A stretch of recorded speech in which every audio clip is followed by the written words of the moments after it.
in our country, we are used to, when you hear mergers and acquisition, the next sentence is retrenchment. And therefore, as Kenyans, we know when you hear merger, as staff, you start getting tension, and that tension can bring non-performance. But I think it was different for Almasi. One thing that was clear is that there was value creation. And as a management, together with the board and with the support of Centum, we were able to sell that to the staff. And I think from the beginning, the staff knew very well that what is happening, the changes that are coming in the business are for our good, because they were already seeing the suboptimal sites that they were managing, and they could see that there was no more development, no more growth, and they were already facing that. And therefore, communication is so important. Keep your staff informed in what you're doing, because they are the ones who deliver the business. You can buy good machines, but if you don't have skilled people to drive them, if you don't have passionate and motivated people to drive them, they will not work. And therefore, our communication strategy was very clear, very transparent, and the staff were informed in everything that we were doing at every stage. And therefore, we walked along. I can tell you, throughout the merger, we have not lost any person because of merger. People have grown because the business have grown because of merger, including myself. I was not the CEO before the merger. I grew to the CEO after the merger. And other people within the business have grown equally. And therefore, even for the employees, it has been a beautiful journey. And one of the challenges that we were having when we were single businesses was that you could not invest, because the investments of these businesses are expensive. None of the three bottlers could be able to invest singly by themselves in the new capacities that was necessary to develop. And therefore, the volume growth, the revenue growth was flat. You could not do more with the investments that were there. Every business has risks. That's why these days, it was not there.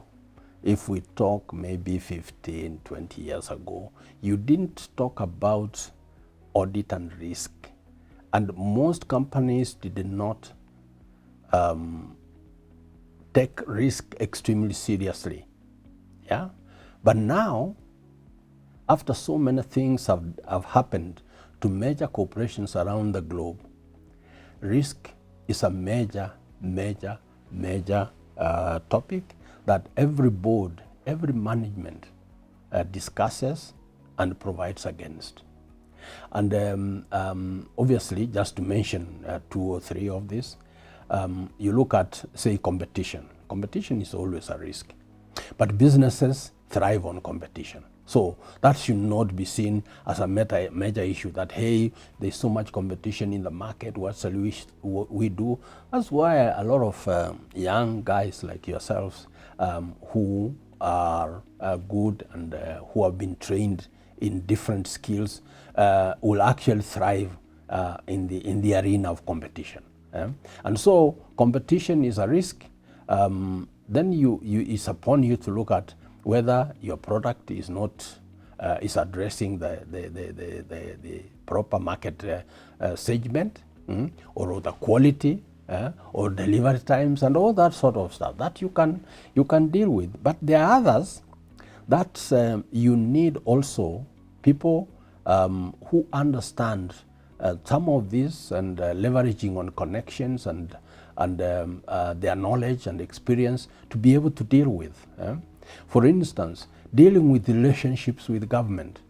There's nothing wrong, for instance, to lobby government not to levy taxes or to reduce taxes. Like, when this invisible enemy that we talk about, the virus that enables us not to recognize each other now, when it came along, because it was so devastating, the government reduced taxes.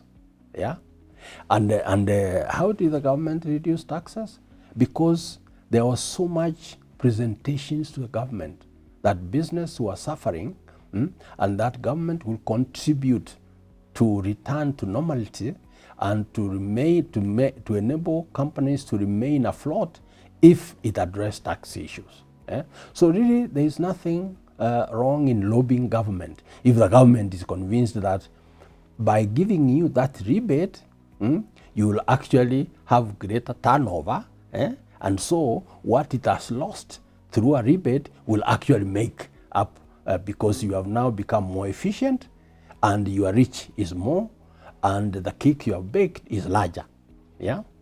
Business is all about risk, and that is why it is important who you work with and who are your partners and who are your stakeholders. And I think Almasi Beverages was lucky to have a partner like Centum, who is the staff in Centum, the management, the leaders. They are highly experienced in a lot of many varied industries, and therefore coming in, they were able to bring to us that risk mindset. And we ran a system called enterprise risk management, whereby all our employees were able to go through the training, identifying the risks, mitigating where you can mitigate it, and getting to know which risks you must live with. I would say that during the journey, our risks have gone down because of that management of risk and managing, being proactive. Also using the networks, because also Centum is a highly networked organization where you have risks that are beyond you and beyond the organization, then calling up upon support from Centum to make sure that those risks are mitigated. But for the time that Centum has been within the business, we have seen our risks go down, whether it is risk for other stakeholders, negotiations with government, with the stakeholders, and whether it is negotiation upfront, managing your risk with any stakeholders. I think it has been wonderful, and they have really been supportive in that particular area. We also keep a very clear and updated risk register, which means that we have a risk also attitude, and the people know that the risks for the business are this, and this is how we mitigate. So it has been a good journey also, running from their experience. For us as Centum, we always think about the business from having created value. How do we place this business in the hands of an institutional investor and make it an investment grade business, and then work backwards to see what does that look like? And then through the whole portfolio management process, make sure that we are putting in steps to ensure that we have a control environment that results in a high quality sort of business. I think you'll need to watch this space, because after a few months ago, Centum have exited the business with a very clean exit that we managed through all the due diligence without any major findings, and we've gotten a very major stakeholder, which is Coca-Cola Beverages Africa.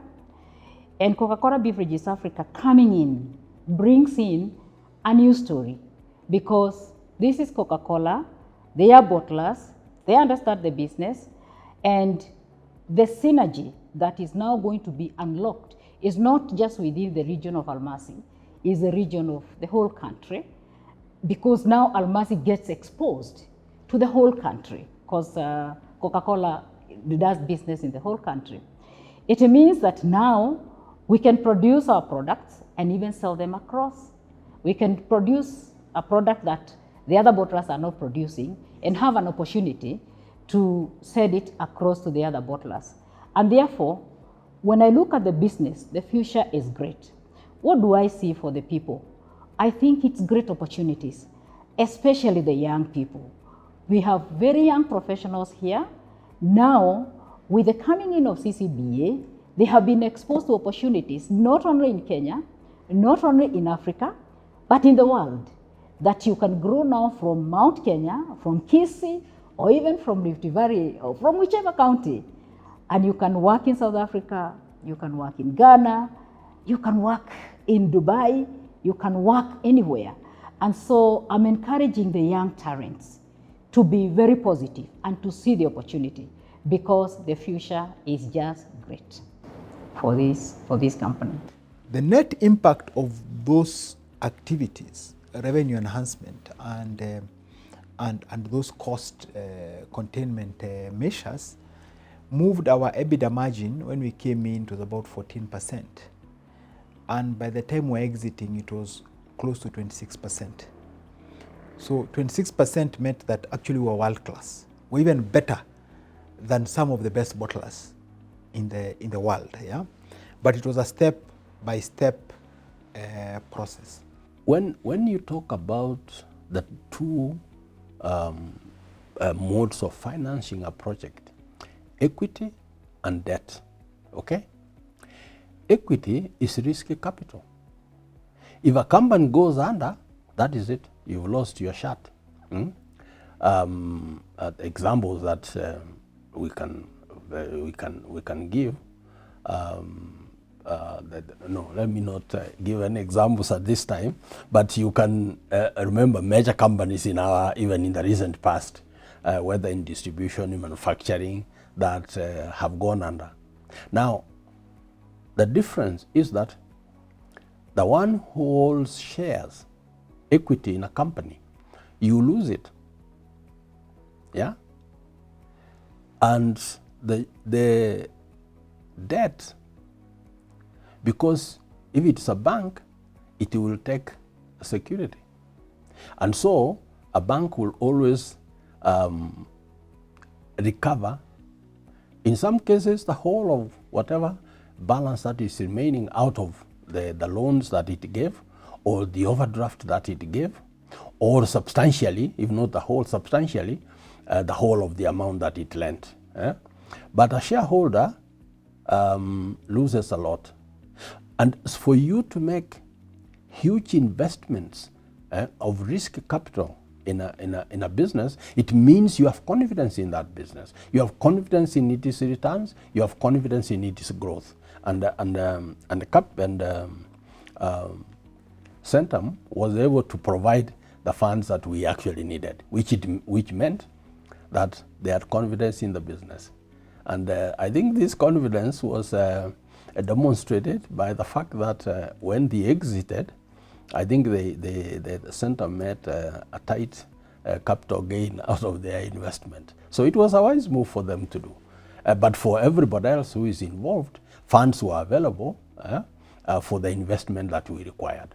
And so in a way, everyone then benefits out of that investment, and they will continue to invest to benefit into the future. We were able to engage with Coca-Cola, and because the territories had been demarcated for the three bottlers, we collapsed them into one territory so that you could have a more efficient distribution system, you could have a more efficient sort of point of investment system. So that was one of the things that we did. We picked one location, actually two locations, and they said this is where we're going to focus our investment on, and it was going to be shared across the entire territory. So for example, the first year when we invested in the PET line, we had a 70% utilization rate in the first year alone because of what those economies of scale meant for us.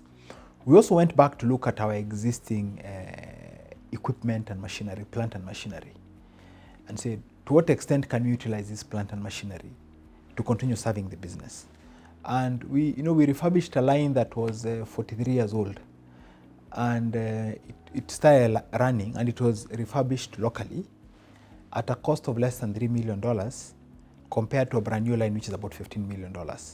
And we still achieved the same production efficiencies as we were achieving with a new line. So we're very frugal in terms of our capex. When you want to expand and you need capital, there are several ways of doing it, but two most critical ones.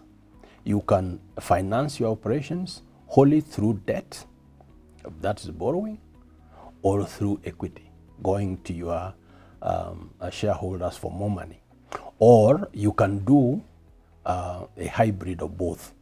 However you define a debt, whether it's long-term loans, and then you have overdrafts, obviously, short-term, and then you go to your shareholders. when you are in an investment that you have a key shareholder who will be able to provide either directly or negotiate capital that you need for growth. And I think all of us who've been shareholders at Almasi, I think we are grateful largely because Centum came through as far as the rights issue and providing additional funds were concerned. To cut a long story short, is that we had we recorded a lot of successes in that business. Profitability when we started off was less than 100 million shillings. It went to way above 1.2 billion shillings in a fairly short period of time. EBITDA, which is a key measure of value, moved from about 600 million shillings. At its peak, it went to 2.4 billion shillings. I still have, with fond memories, photos presenting a bonus check to staff of 240 million shillings. Our staff satisfaction index increased very significantly. We moved from not paying any dividend to shareholders to a level where we were paying dividend twice a year, and typically even before annual general meetings. Our market share moved across the board to close to 96-98%. Our product quality was one of the best in the country. Our availability was also one of the best in the country. So all measures we recorded success. Of course, the biggest impact that one can have as an investor is on creating and sustaining jobs. And I think in all the companies that we've been in, we can clearly see how jobs have been created and sustained. And I think that's really the biggest impact, number one. Then secondly is then how do we strengthen them to be the best they can be in their respective jobs, their respective industries. So we really support a lot of training programs at board level, ensuring that training budgets are sufficient as well, so that the people can be best in their class. Okay. I think the third area looking at impact generally is then also we think about then the indirect jobs. Okay. So if I take, for instance, in the case of Almasi, we increased the number of distributors almost 3 times that we had. The number of outlets where our products were available increased almost 4 times. I think from something like 10,000 to 40,000 outlets where we were available. So if you again quantify the impact of the indirect jobs that we are creating by ensuring that we are running an efficient company where we are invested in, of course, has a lot more impact. In some cases, we're then able to even look at special interest groups. If you think of, say, for instance, with the case of Almasi, what we're able to then do is then create a program where we support women entrepreneurs to be able to set up distributorship businesses. And we then even leveraged on another business within the group, that's a bank, where we're then able to support them with financing as well. So it's meeting a business need where we need more distributors, but it's also then a targeted special interest groups. Everything in an organization like this starts and stops at the leader. You create a team, and once you create a team, you give the team the freedom to be, because there is no one who wins alone. For myself as a leader, I do not sit here as a boss because I'm limited to what I can do. So my purpose is to see the best in each and every person in the organization and to help them to bring the best of themselves, to be the best of themselves as they work, and to make sure that they are properly rewarded, they are properly motivated, and I'm providing the right environment for them to bring and to do their job. I recognize this because we spend most of our time at our working places, and therefore we spend our time working together. So if you do not find relationship within where you are spending your days, away from your family and away from your other friends, then you could have a challenge. And I think for us as an organization, we have chosen to live together, to work together, and to win as a team. And we celebrate as a team. And I think for me, I have seen that very powerful culture that we have developed. Were we always like this? No, we were not always like this. Before the merger, we were very regional. It was very difficult for us to see ourselves as one, but we came up with programs and messaging to our people that we will only win when we are together. And I think it's a message that everybody understands. And we do not have any struggle in developing and in working together from the lowest to the top. And then if you practice equity and fairness in the business, that everybody will be judged in the same way, then that equity brings the team and the team gels together. If the team is seeing their contribution to the results, you're not the one who is winning. They are the ones who are winning because they are the ones who are driving the machines. They are the ones who are driving these trucks you see around. I can't drive a truck, so I can't sit here and pretend that I can drive a truck. But if the driver does a good job, he needs to know that he has done a good job, but he has driven the business, not only the truck, its impact on the business. So we communicate a lot and we share a lot, our results, our KPIs, our performances, we share a lot and we hold ourselves to account. Everybody knows what they're supposed to do and everybody takes responsibility of their bit. And together as a team, I think we win as a team. That's the best thing that has happened in this organization. So when you go to a place and you see your products being served, especially if they are cold, and especially if they are at the right price, it is very exciting. It tells you and it reminds you of the humble responsibility that you have to continuously make quality product and continuously make sure that your products are reaching the consumers who really need your products. So it is a humbling experience to see the service that you're giving to the people, to see how your products are amazing and refreshing the people outside there. I think being a woman leader, it is amazing how you feel in terms of just that desire to lift the other woman. A girl always wants to lift another girl, and I think that is how we are made. And therefore, when Coca-Cola brought this program of 5 by 20, that is empowering 5 million women by year 2020, which KPI Coca-Cola has met, and which we have met a bit. It was a very exciting program, which personally I took, and we ran with it. And within our territories, we have empowered more than 1,000 women. We give them our products, we train them, we introduce them to the business, and it is exciting to see how they have developed from the small businesses that we started with them to become even bigger and better. And some of them have even ended up being our own distributors of our products. So it's an amazing journey. And like they say, when you empower a woman, you empower the whole family and you empower the whole community. I am happy because I believe this is a good story. I believe that when you run a business with good governance and you can share it, other people can learn from it, and other people can repeat from it.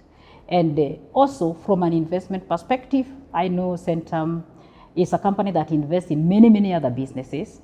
And if any other leader has an opportunity to have Centum as a partner, I think anytime I would want to have Centum as a partner in my business, because that passion they bring, that expertise they bring, and they work with you, I think it is something that a lot of our businesses, even in our country, can be able to benefit from. So for us, primarily we are driven by return. And for us, we then look at seeing this return that we could possibly create in terms of value. How will this then be shared? Because we don't want to scoop everything for ourselves. If I go back to the Almasi example, where we created an additional 17 billion shillings in value, from 3 billion to 20 billion. Then this additional value was shared with other shareholders. Even the employees had a share of that. I remember in 2018, I think we paid them the highest bonus ever of 200 million shillings. So even the employees gained from this value that is being created. So for us, our ethos is about sharing value, creation and sharing of value. But also importantly, in that journey, we then have to be responsible investors.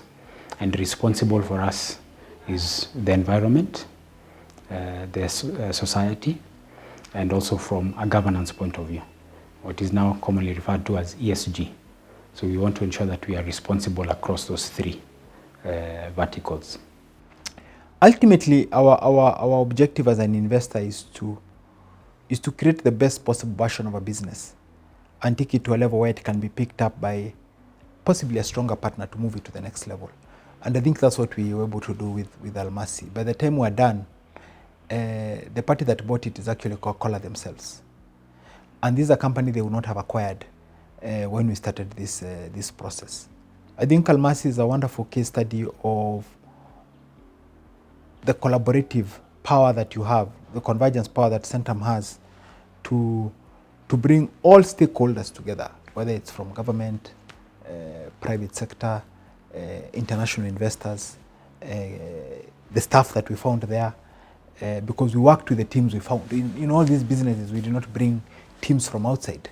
We worked with the people we found to move what were relatively small, underperforming Kenyan enterprises and move them to a world-class level where they are attractive to a multi-billion-dollar enterprise. So the decision for Coca-Cola to invest in and acquire Almasi was made by the board of Coca-Cola in Atlanta. And to move that enterprise from there to what it was, to eventually conclude what was a close to $200 million exit valuation, I think is a successful case study and demonstrates what our investment model is capable of achieving.